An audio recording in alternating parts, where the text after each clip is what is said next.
Assalamualaikum warahmatullahi wabarakatuh. Pada video kali ini saya akan membahas masalah gagal bayar pada aplikasi pinjaman online dan risikonya di awal tahun 2024 ini. Kabarnya penagihan akan semakin gencar, membuat banyak orang merasa panik nih yang gagal bayar.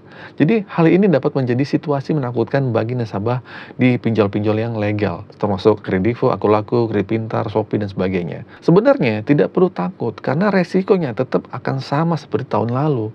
Hanya mental kita yang akan diuji lebih berat. Terus, nah mengapa? Karena di akhir dan awal tahun, penagihan emang akan semakin gencar nih. Bagi yang merasa baik-baik saja di akhir tahun kemarin, jangan khawatir, itu tidak pasti ya. Banyak orang yang seakan menciptakan ketakutan bagi nasabah yang gagal bayar di akhir tahun dan awal tahun. Terutama di awal Desember, dihitunglah tanggalnya segini stop bayar gitu, sampai Januari dah gitu kan. Namun kita harus berhati-hati dan tidak terpengaruh oleh informasi yang menakutkan. Banyak yang mencoba menakut-nakuti nasabah dengan menyebarkan informasi palsu, mungkin dari pihak perusahaan pinjaman yang tidak bertanggung jawab ya. Mereka mungkin sengaja menyebarkan berita palsu agar nasabah takut dan melakukan apapun untuk membayar hutang mereka. Jadi dalam situasi seperti ini, apa yang harus kita lakukan nih? Di sini kita perlu tetap tenang dan tidak terpancing oleh informasi yang tidak jelas kebenarannya. Jadi pertama-tama pastikan untuk memeriksa keabsahan informasi tersebut ya. Jadi kalian tuh nggak usah panik.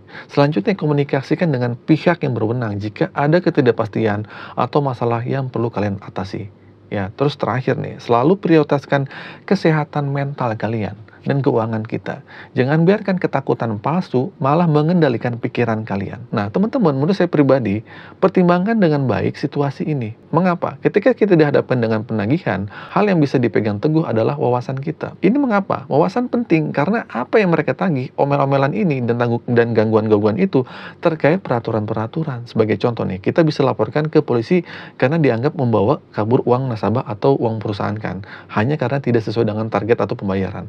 Bahkan mungkin dikiranya melakukan penggelapan uang perusahaan. Itu kan sering banget ancam-ancaman yang diutarakan DC ke nasabah yang gagal bayar. Yang sebenarnya ini sebenarnya nggak masuk akal. Nah, kalau kalian baca peraturan dan makin banyak wawasan tentang masalah gagal bayar, hal ini malah membuat kalian makin berani dan tahu tentang permasalahan gagal bayar. Nah, jadi buat teman-teman bagi yang tidak bisa membayar atau mengalami gagal bayar di aplikasi apapun seperti Kredivo, Kredit Pintar, Akulaku, Shopee, dan EasyCash, meskipun penagihannya semakin gencar di awal tahun, tetaplah tenang. Kuncinya ada pada diri kita sendiri. Ketika kita mulai panik, pikiran kita akan menjadi pemikiran segala hal yang mungkin membuat kita semakin terpuruk kan. Namun, jika kita dapat menguasai pikiran kita dan mengalahkan diri sendiri, insya Allah semua akan menjadi lebih mudah di kedepannya. Lalu bagaimana sih caranya agar kita tetap tenang bang, tetap rileks, kuat, dan tidak takut lagi terhadap hutang aplikasi PD pinjaman online? Pertama-tama mindset kita harus satu, yaitu galbay pinjol. Galbaikan saja pinjol kalian. Insya Allah aman, tanpa risiko berat apapun.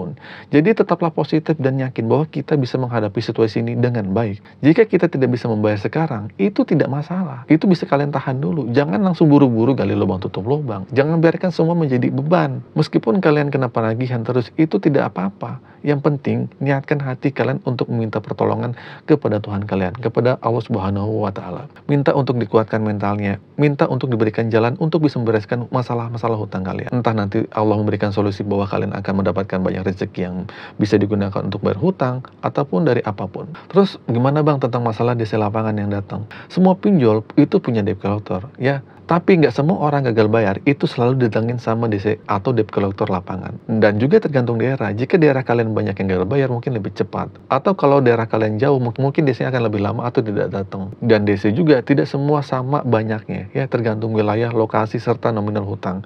DC pinjol biasanya memprioritaskan yang nominal besar-besar aja. Ya, namun kembali lagi, tidak semata-mata seperti itu aja. Pasti akan ada pertimbangan dan skala prioritas yang mereka miliki. Jadi gitu teman-teman ya, terima kasih. Mohon maaf jika ada kesalahan kata, tetap semangat untuk teman-teman yang semua mengalami gagal bayar.